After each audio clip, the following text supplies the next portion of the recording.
Test mic. Good morning, good afternoon, good evening, mga kapatid na kapacham, pacham-pachambang vlogger, pacham-pachambang podcaster.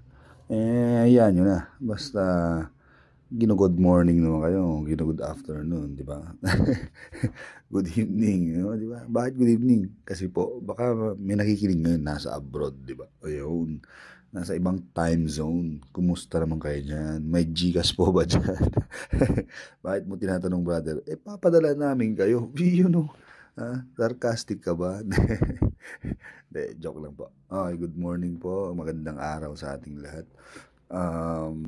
Kakatapos lang nung bagyong Nando sa Cagayan. Actually, wala po ako sa Cagayan ngayon. Pero, nakita po natin sa news, sa mga Facebook posts, yung epekto or aftermath ng bagyong Nando at napakaraming sinira from Santa Ana, Gonzaga, Bugay, Santa Teresita, Camalanyugan, Cagaya, Apari, Balestean na, hanggang Ilocos. Grabe, hanggang Abra, na landslides. So, signal number 3 po ata yun, pero napakalakas, no? Lalo na sa Calayan Islands and everything, ang daming dinaanan. So, kailangan po ba nating tumulong sa mga taong nasalanta ng bagyo? I don't know kung meron pa tayong resources, pero tsaka yun yung priorities natin. Hindi po sa pilitan, di ba? Kung ano yung urging ng Holy Spirit sa'yo, yung bulong ng Holy Spirit sa atin, yun po yung gawin natin. Yun. Kung sabi niya, "Hi, Sister Maricel, Sister, hi, Ma'am Maricel, ibenta mo yung tricycle mo." Ah, ibigay mo sa mga nasalanta sa Kabirawan o di ibenta mo. Ha? Bakit? Bakit na naman ako? O sige, pag-usapan tayo ng example. Si ano, oy, Jericho, ibenta mo yung cellphone mo. Bigay mo sa mga nasalanta sa bagyo sa ano, sa uh, babuyan. O, di ba? O, ano pa ba? O, Ma'am Kathleen, benta mo yung, ano mo, yung bahay mo. Bigay, bahay talaga.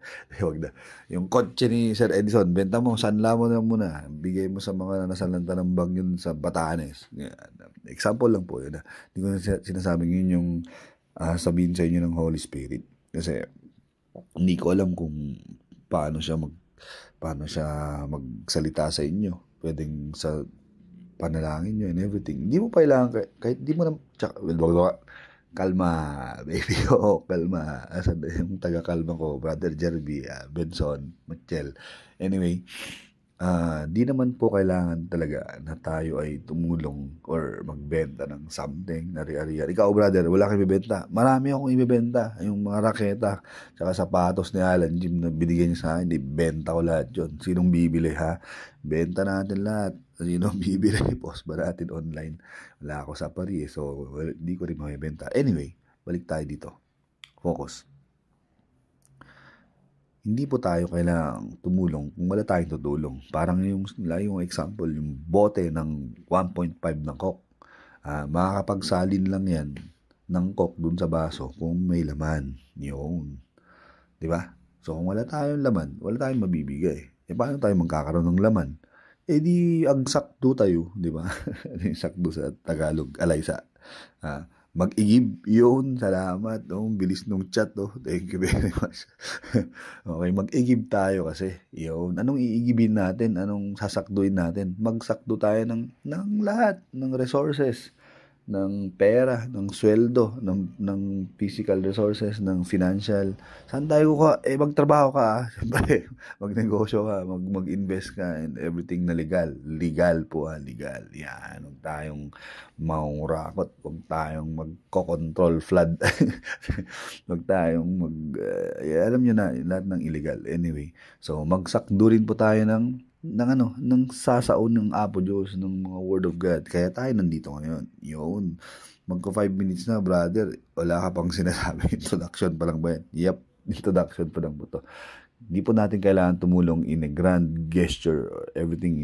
Ibenta natin yung bahay natin, lupa natin, para lang i-donate. Kung yun yung push ng Holy Spirit, why not? Pero hindi po kailangan. Hindi ko sinasabing ganun. Tulad ng old New Testament churches na as in binenta nila lahat, binigay nila sa apostles, parang si Ananias and Sapphira. Wag tayo iba yung kwento na yun. Anyway, sabi sa Bible, we fight our own battles or select our battles, di ba? We fight our battles, piliin natin yung mga battles na ating lalabanan. Yun, hindi natin kailangang tulungan lahat naman ng tao. Kung kaya natin, go, pero hindi po kailangan. Kasi meron din tayong pamilya na kailangang suportahan. Yan, hindi natin kailangang ibenta yung tricycle mo, Ma'am Maricel. Mag-loan down ka na lang ulit. Joke lang.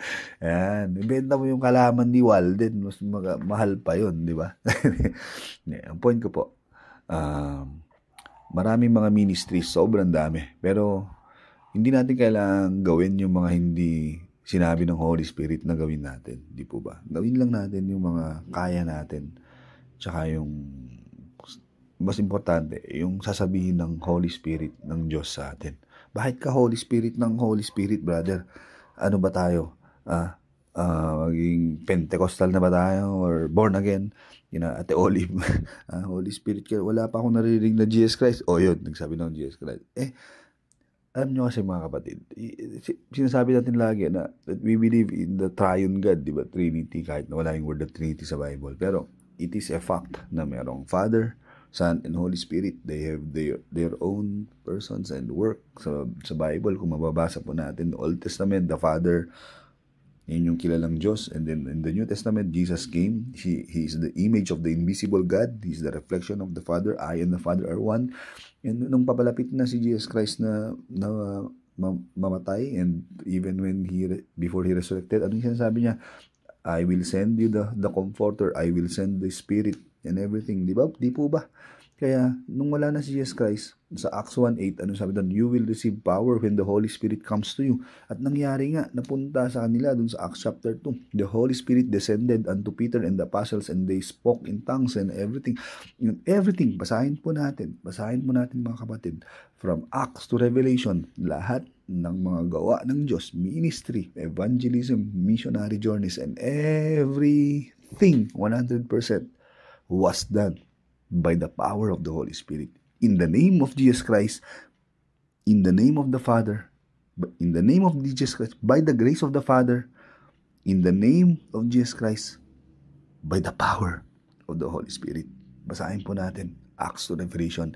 Everything was done by God, in the name of Jesus Christ, by the power of the Holy Spirit.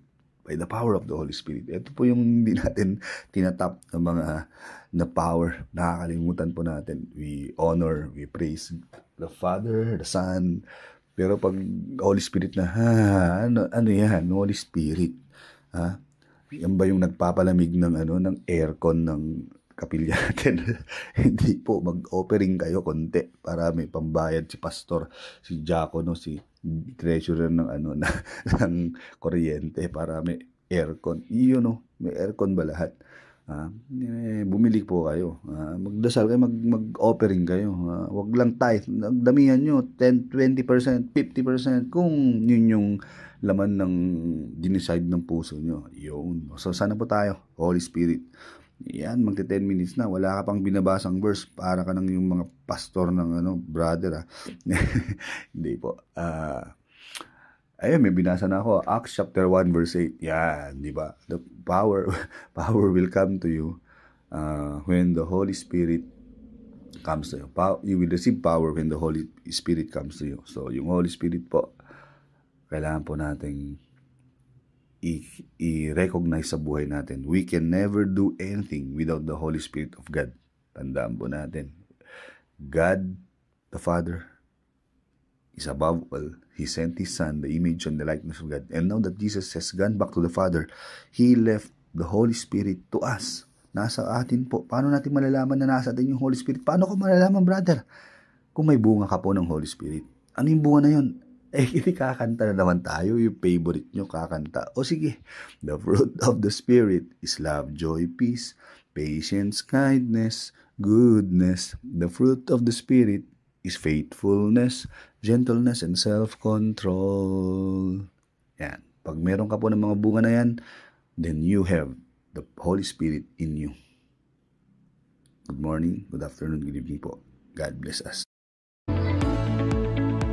Sir Janus helped us way back 2019 with our thesis, and he's really accommodating and helpful. Legit, guys.